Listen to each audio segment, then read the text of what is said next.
All right, we are live for Mayakoba LIV Golf Round 2 recap. And this is the Daily Grind Golf Podcast. If you watched the first episode, that's awesome. Thank you very much.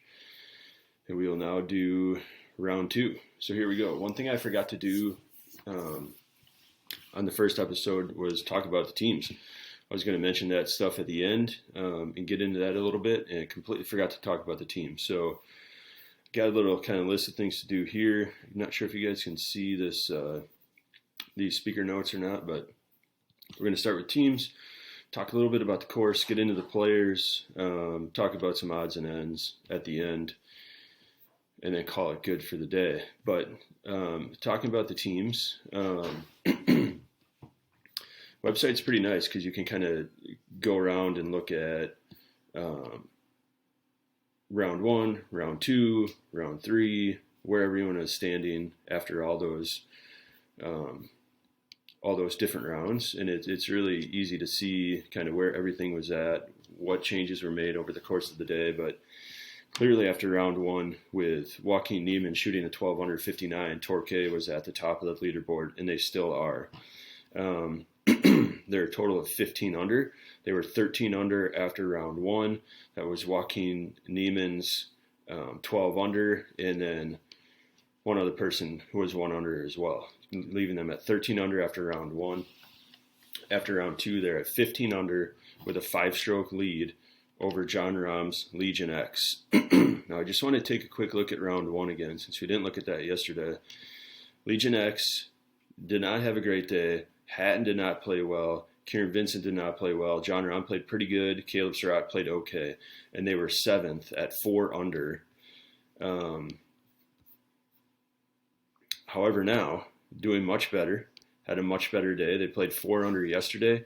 They played 6 under during round 2 and are at 10 under in second place. So really, really nice day for Legion X on a day that the course was not playing easy at all. We'll talk about that in a little bit.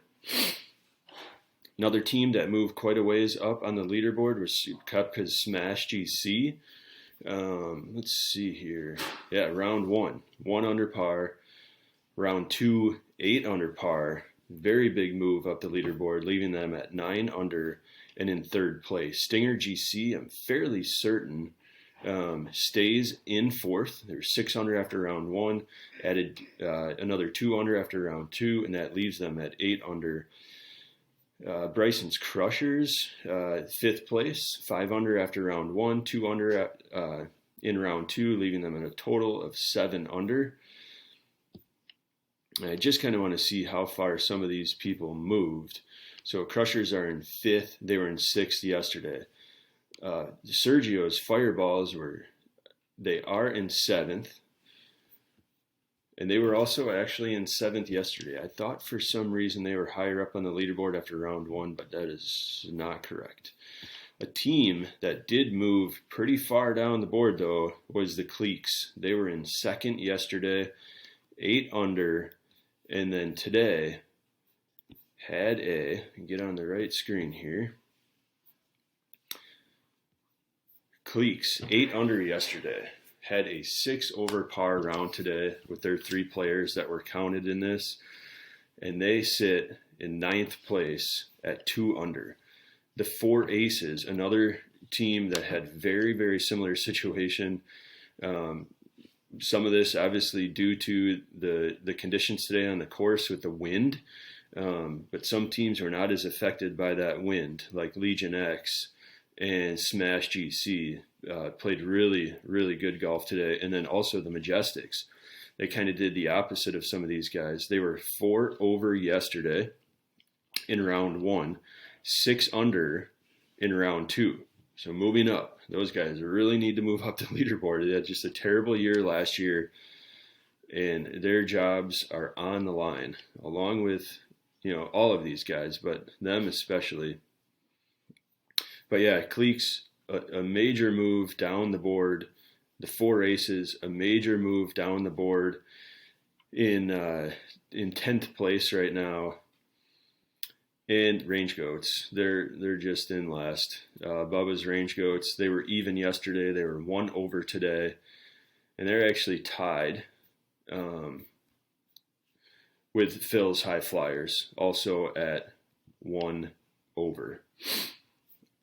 But I think we can move on from teams, talk a little bit about the players, and kind of in transition to switching over to the players, I just want to talk a little bit about the course. I didn't see anything online that was like giving me just a great course overview, like kind of looking at hole by hole, but just to talk about the course a little bit, because I don't think we hit on it too much yesterday. Very, very narrow fairways, a lot of them 10 to 15 yards wide at certain points, kind of in the landing zone, and at that kind of 300-yard range. The picture on the screen right now is just the giant cave sand bunker that sits in the middle of the fairway on 7, and it is 320 yards. So you can imagine, guys can end up there. They need to make a decision. If they're going to hit driver, they need to aim a little bit left or a little bit right, or take a little bit off of it, or they need to play, a 3-wood or something like that. Joaquin Niemann did end up in this thing. I think he kind of just rolled in and trickled in. It wasn't a big issue for him, but that thing is there. It's pretty cool. It's not like anything I've ever seen before. And I'm just going to try to find, so this kind of gives you a little bit of an example. This is in Mayakoba, Mexico. It's in a tropical region. The course is surrounded by mangroves, very thick, nasty mangroves.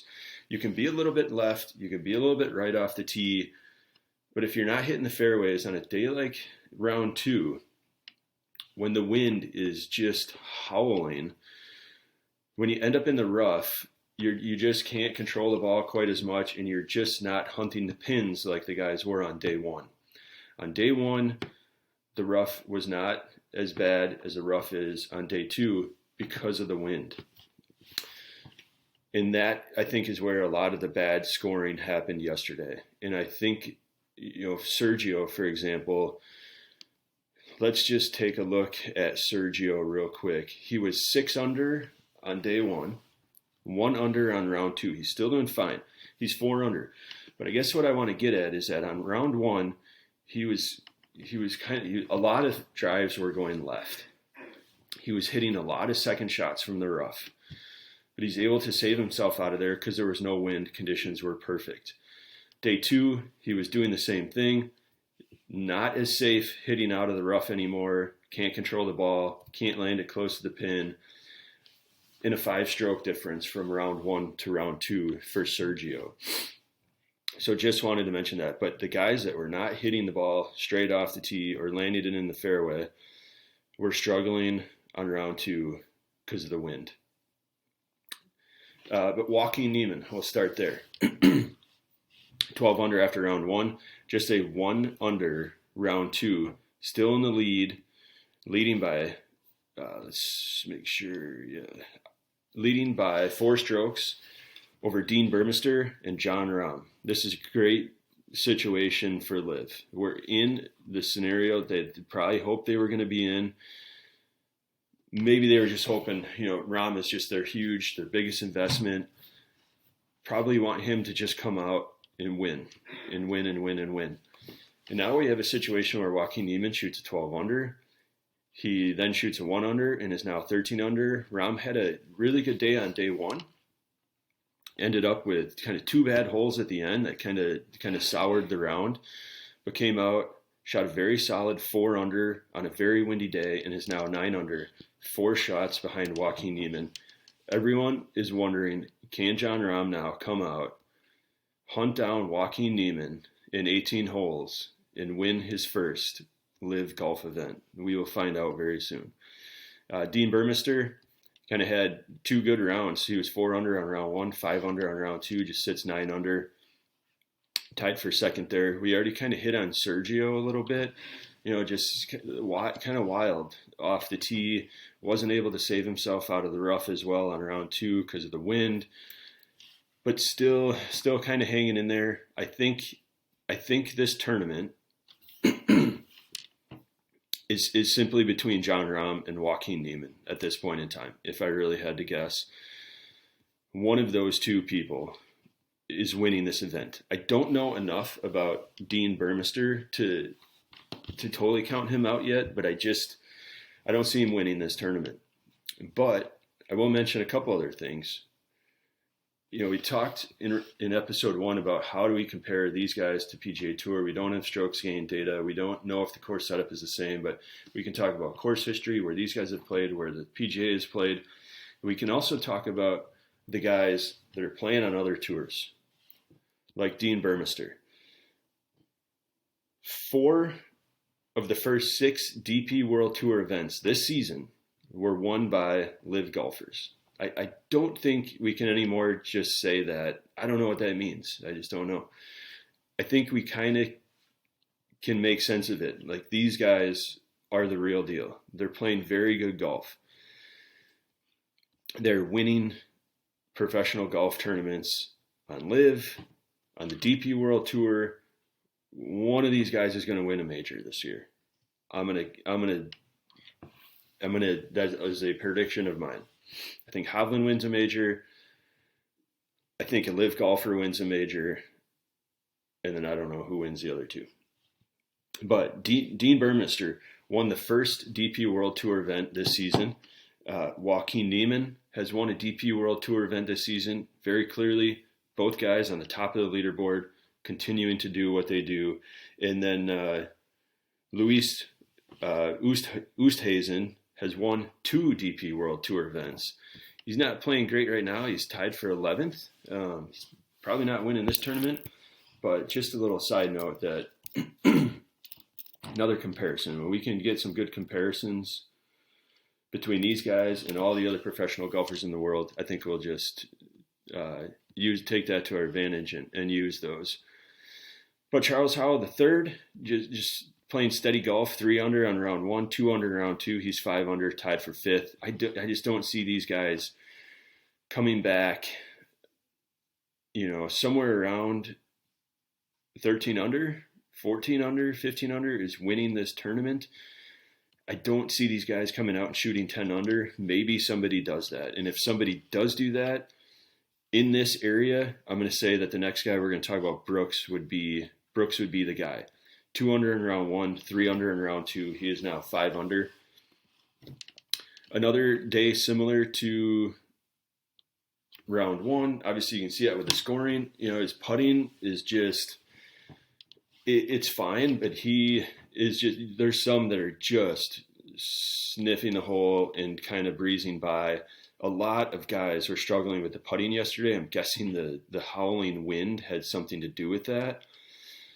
Not sure, but I think a lot of these guys are leaving strokes on the greens in the first 2 rounds. Patrick Reed slid down the leaderboard a little bit. He was 7 under on round 1, 2 over on round 2. Definitely affected by the wind. Also had a couple shots. Patrick Reed and Phil Mickelson both had a couple shots that just bad hooks to the left and ending up in this rocky abyss, but still being able to find their balls and punch out. I was very surprised at that. Dustin Johnson, another guy that maybe was affected by the wind. He was 4 under on round 1, even for round 2. He's tied for 8th. And I just don't know how much we'll kind of hit a couple of the little highlights here, but these guys are out of this tournament when we get this far down the leaderboard. Cam Smith doing the same thing in round 2 as he did in round 1. He's 3 under. He's tied for 11th.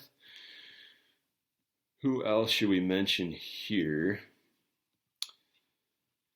A couple guys that had like some big swings. So Richard Bland went from 5 under on round 1 to 3 over on round 2 and is 2 under, tied for 16th. You can see that the majority of the guys either played very similar or there was just a big change from playing really good in round 1 when it was just perfect conditions to not so great in round 2 when it was very, very windy. And it'd be so nice to have some strokes gain data, especially off the tee.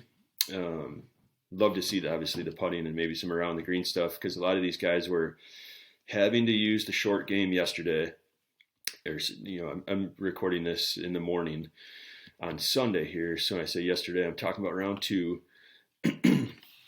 but a lot of guys having to rely on their short game and having to rely on making longer putts because there were not 3 balls sitting within 4 feet of the hole on a lot of holes like there were in round 1. There was a ball 8 feet from the hole, and there was a ball 40 feet from the hole, and there was a ball 10 feet over the green, and guys were having to work with that.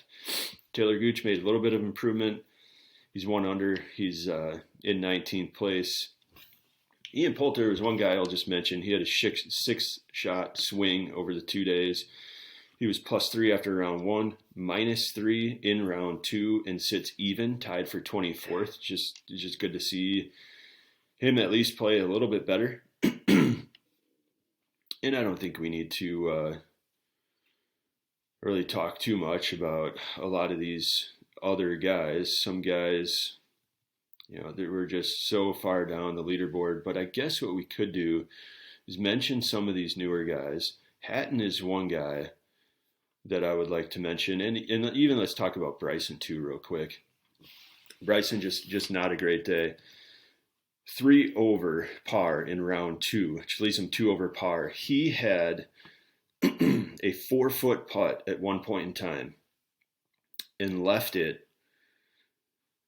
8 inches short. It was very disappointing to see, and he was very disappointed as well. And then Hatton. Hatton was somebody that I did not see at all in round 1, and saw a couple shots of his in round 2. He is just sitting at even par. He was +1 in round 1, -1 in round 2. Doing a little better. And then where's some of our newer guys here? Hudson Swafford is our wild card player. He's sitting at +3 right now. Adrian Moronk improved just a little bit. He was 1 under par, but just way back in 34th. And then who else? Where's our college player? Mr. Caleb Surratt. I'm fairly certain. Yeah, he had a little bit of a better day. He is tied for 19th. He shot 1 under. He is 1 under for the tournament. And that's where he sits. So big changes in the individual standings, big changes in the team standings. And the big question is, can Jon Rahm come out in round 3 and hunt down Joaquin Niemann and win his first PGA Tour event, his first LIV Golf event? Or is Joaquin Niemann going to keep his game face on, go 2 or 3 under par today, and win this tournament? I was trying to look for the weather. I didn't have time to get to the weather. I don't know if it's going to be 30-mile-an-hour winds again. I hope it's not. I hope it's better conditions, just so that these guys can really just battle this out in some better conditions than yesterday and see where it goes. But I think that's enough for the individual stuff. Today's going to be great. See what happens. Talked about the DP World Tour winners, and then just a couple other little things. Some stuff that I got wrong in terms of how to watch. Excuse me. In terms of how to watch this, round 1 of Mayakoba was on YouTube, and on free YouTube, and that's how I watched round 1. It was not on free YouTube for round 2. I assumed it was going to be, but it's not. It's going to be on YouTube pay-per-view, and I realized that really quickly this morning when I wasn't seeing the live stream on YouTube. But really, not too big of a deal. Switched over to LIV Golf Plus.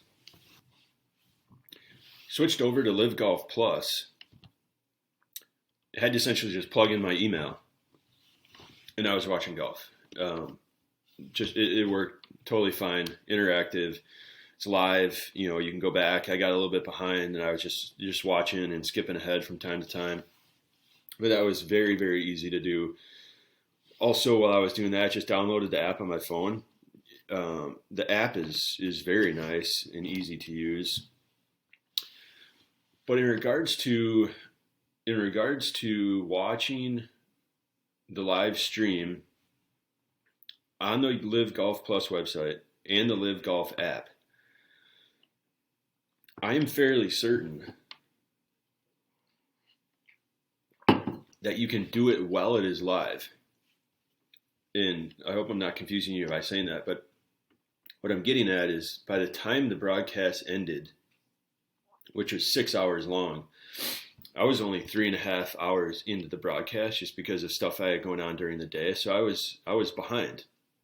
Like I said, skipping ahead, watching here and there, turning it off, turning it on.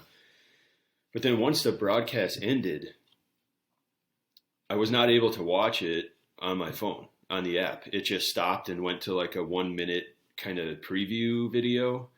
And I couldn't keep playing forward the round of golf on the app because the stream was over, I think is the problem there. I did, however, just wait a little bit. I went on to the LIV Golf Plus website, and Mayakoba round 2, the whole stream was already on there. And I could just click that and watch the stream on LIV Golf Plus. Obviously, the other way to do it, the very easy way to do it, is to turn on CW. I've not done that yet this year. I had, family watching TV, and my son had some friends over, and they're playing video games and stuff, so I couldn't do that. But another great option. And then we'll see about this Google thing. I'm interested to see more about that. But a couple other things, and I'll just wrap this thing up. During the stream that I'm watching, where there'd usually be some commercials on network TV, they just kind of switch and talk about LIV Golf content and behind the scenes and different stuff that they're doing. And some interesting things that they're doing is this LIV Golf Plus lessons. I don't know much about it because I just saw one little trailer or one little preview for it, but it sounds like they're going to be, I'm not sure if it's on LIV Golf Plus. I'm guessing it's going to be on LIV Golf Plus. There's also LIV Golf X, I think, is another thing where you can get additional content. There's a lot going on with the content, but it's going to be really cool player interaction, quick little lessons, how to hit out of the bunker, how to do this, how to do that, and just give people a little behind the scenes look, a little information on how to tweak this, how to tweak that, just kind of nerd out a little bit on the techniques, and just get little online lessons, a little minute here, a couple minutes there from the pros. And I think it's going to be just another cool thing that LIV Golf is doing that other tours aren't really doing. They're kind of breaking the mold, building a new mold, and just using these guys as entertainment, which is what we're all looking for. They're entertaining. We want to be entertained. Some people are paying to be entertained. LIV Golf has paid these guys so well, and because of that, they are expecting a lot more out of them. And it seems like they're all doing really well at acknowledging that and doing that and getting that stuff rolling out. So that's pretty cool. You can check the notes, but I think that's really all I have for today. We will, one other thing, Caleb Surratt's, these LIV Golf announcers reached out to Caleb Surratt's college coach and just said, hey, this is a big loss for the college team, obviously losing Caleb Surratt. How is that going? How are you guys feeling? They had heard that his coach had been very supportive of Caleb doing this. And they just shared one quote from the coach, and this might be just a little bit off, but he just said that kids go to college to get good job offers. And that's exactly right. And Caleb Surratt got the best job offer that he may ever get, and he took it. There's just no way he could turn it down. We obviously don't know what that number was, but I'm sure it was great. And that made a lot of sense. I mean, these guys aren't going to college just to go to college. They're going to college to either get educated and get a degree and get a job, or play really good sports and show how good they are at sports and get a job playing professional sports. And that's exactly what he did. So that was a cool little tidbit that they shared. But I think that is, one other thing I was going to mention, in regards to Jon Rahm, let's look at this picture right here. He's not wearing any Callaway stuff. And I guess that really surprises me. He has like an equity share, I believe, of Callaway. He just signed this huge deal with Callaway. We don't see the bags very often. And I'm sure there's Callaway on the bag somewhere, but I'm just really surprised that he doesn't have a Callaway hat on or something. I don't know if they can do Callaway on the shirt, but he's got to have something worked out with Callaway in some way, shape, or form. They're going to get their money's worth out of Jon Rahm. But other guys, they have TaylorMade on the hat or Titleist on the hat. I'm surprised to see that Jon Rahm doesn't have Callaway on the hat. Maybe he will eventually, but is just very on board with Legion 13 and needs to be representing the team right now or something. I'm not sure. But that's 26 minutes. I think that's enough. We are going to call it for today, and we'll be back after round 3 for a full tournament recap. Thank you for watching. Appreciate it.